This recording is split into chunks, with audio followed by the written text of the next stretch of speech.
부터 말미암았고 이 모든 것들을 하나님 앞에 드릴 수 있는 것 자체가 은혜라고 다윗이 고백을 합니다. 그 다윗의 뒤를 이어 솔로몬이 왕이 되고 제일 먼저 솔로몬이 왕이 된 다음에 시작한 일은 하나님 앞에 일천번제를 드립니다. 오늘은 말씀해 보니까 1,000마리 양으로 그랬습니다. 한 번 제사 드릴 때 양 한 마리 잡아서 보통 사람들은 제사를 드리죠. 1,000마리 양으로 제사를 드렸다. 첫날 동안 그랬는지 그렇게 하지는 않았다고 기록을 보면 있지만 전에도 없고 후에도 없을 복을 받았다. 그 말이 무슨 말이냐? 솔로몬은 이 놀라운 전무후무한 축복을 받는데요. 여호수아 시대에 보면 태양과 달이 아얄론 골짜기에서 멈추어서는 응답이 있습니다. 그 또한 전무후무한 응답이죠. 오늘 솔로몬에게 함께 하시는 하나님의 손길을 통해서 축복의 의미와 근원과 동기를 알아봅니다.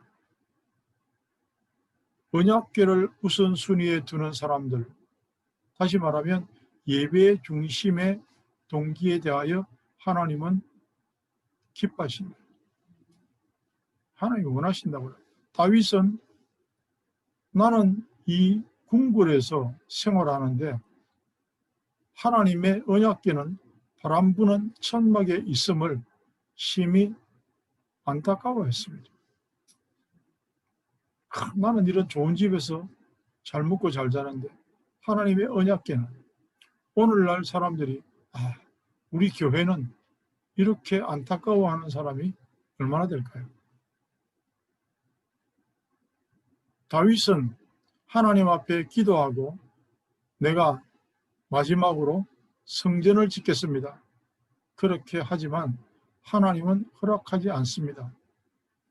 너는 너무 전쟁을 많이 하고 피를 흘려서 네 손으로 건축하지 마라. 네 아들한테 할 수 있도록 내가 허락하겠다. 그런데요, 다윗은 그 모든 것을 준비했습니다. 지을 수 있도록 준비를 다윗이 다 했어요. 모든 헌금을 다윗 시대에 다 했습니다.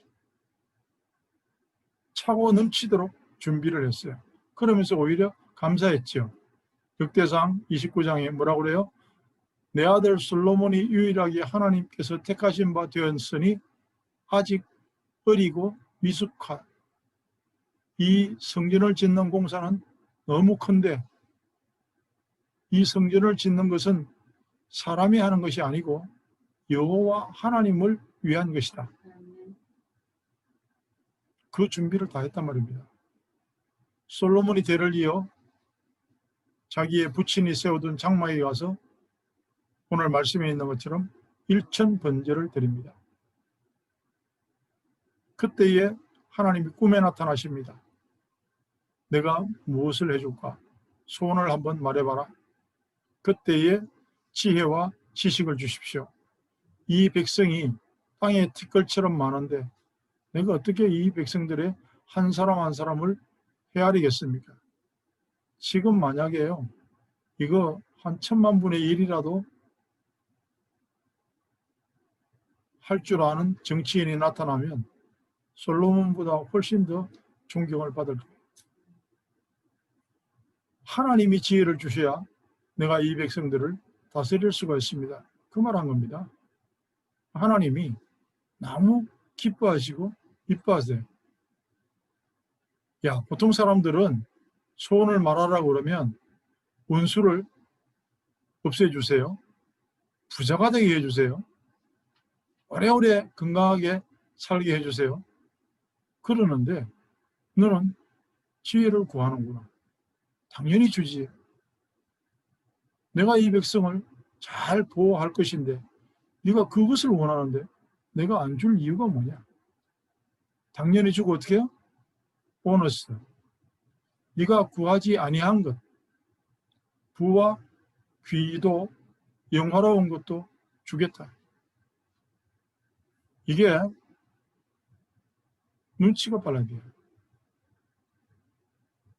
말 한마디를 가지고 하나님을 기쁘게 할 수 있어요. 물론 마음으로 믿는 것이 입술에서 고백되지요. 우선순위를 알라는 것이 오늘 말씀의 첫 타이틀입니다. 하나님이 그래요. 솔로몬에게 이런 마음을 너에게 있어서 부나 재물이나 영광이나 원수의 생명 멸하기를 구하지 아니하며 장수도 구하지 아니하고 오직 네가 내게 다스리게 한 백성을 재판하기 위하여 지혜와 지식을 구하였으니 내가 너에게 지혜와 지식을 주고 부와 재물과 영광도 주리니 내 전의 왕들도 이런 일이 없었고 내 후에도 이런 일이 없으리라.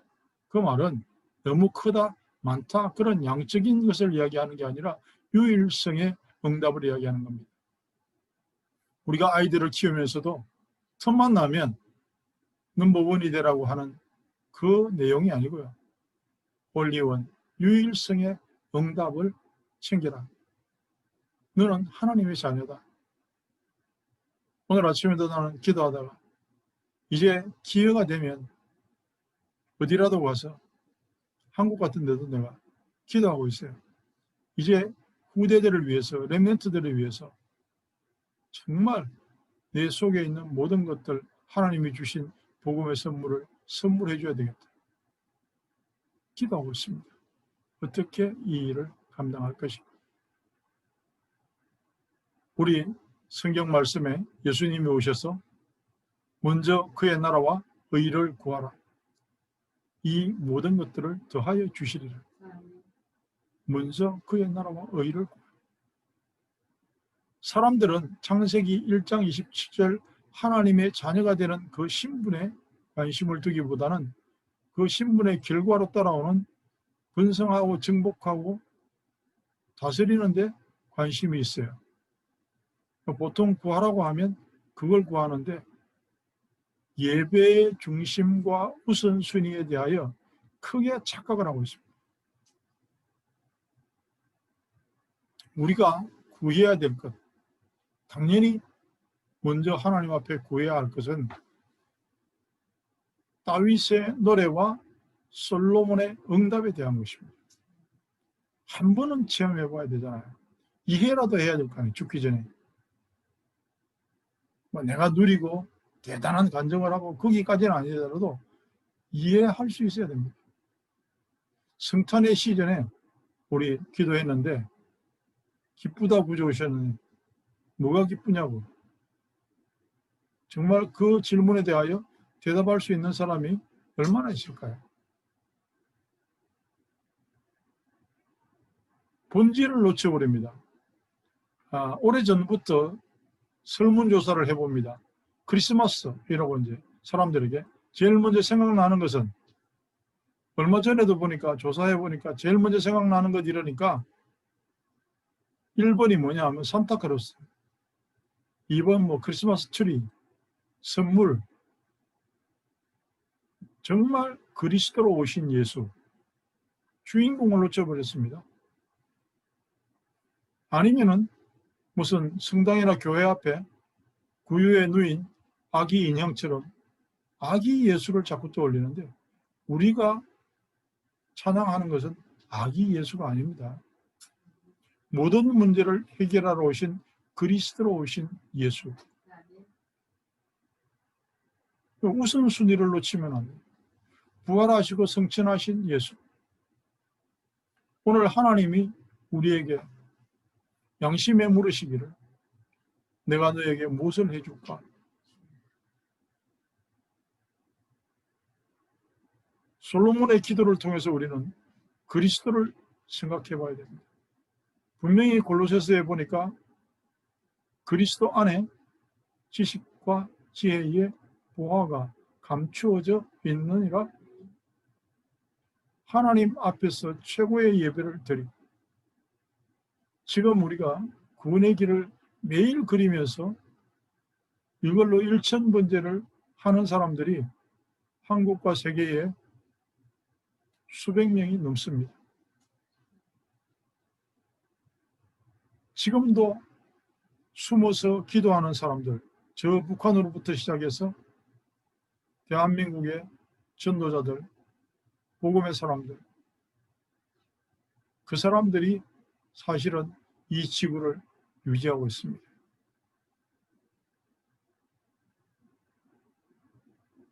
혼자 예배를 드리면서 구원의 길을 그리고 헌금을 하고 그렇게 일천번제를 드려서 선교를 위하여 드리는 사람도 있습니다. 그러면 그 사람에게는요, 코로나가 감히 어떻게 할 수가 없어요. 하나님께서 칭찬하는 일이 무엇일까? 착한 일은 무엇일까? 우리가 드릴 수 있는 일천번제와 전무후무한 영적 축복을 고민하고 오늘 밤에라도 하나님이 양심에 물으시기를 내가 너를 위해 무엇을 해줄까? 관심도 없는 사람이 대부분이겠지만 한 번만이라도 이제 한 해를 보내는 이 시점에서 우리는 그리스도로 과연 충분했는가 생각해 봐야 될 이유가 있습니다. 돌아온 세월을 보니까 내 생각과 내 노력과 상관없이 되어진 인생이었습니다. 종교는 이룰 수 없는 것이 구원이고 행복이고 완전한 만족입니다. 종교에는요, 진정한 감사가 있을 수가 없어요. 뭔가 부족해요. 심지어는 자기 자신도 부족해서 날마다 갈고 닦아야 돼요. 왜? 맡기지 못했거든요. 완전히 맡겨야 되는데. 우리는 솔로몬이 구한 진정한 지혜와 지식, 그리스도 안에 감추어져 있는 것을 구해야 됩니다. 오늘 솔로몬이 지혜와 지식을 구했잖아요. 하나님이 지금 물으신다면 우리는 이렇게 대답하면 됩니다. 정답이에요. 대답을 어떻게 해야 되냐? 내가 너에게 무엇을 해줄까? 그런다고 솔로몬처럼 흉내낸다고 지혜와 지식을 주세요. 아니고요. 그리스도로 충분합니다. 일단 대답은 그렇게 해야 돼요. 그게 맞는 답입니다. 거룩한 욕심과 동기를 한 번쯤은 품어봐야죠. 하나님이 주시는 것 뭘 받아봤습니까? 나 건강해요? 불신자도 건강합니다. 나 돈 좀 벌어요? 불교 신자는 돈 더 많이 벌어요. 그거 아니고 인간다운 삶을 살았다. 그게 뭡니까? 창세기 1장 27절의 회복입니다. 적어도 이번 한 주간 동안의 우리말입니다. 마지막 주간을 보내면서 예수 그리스도로 충분합니다. 그렇게 대답할 수 있는 한 주간 되시기를 축복합니다.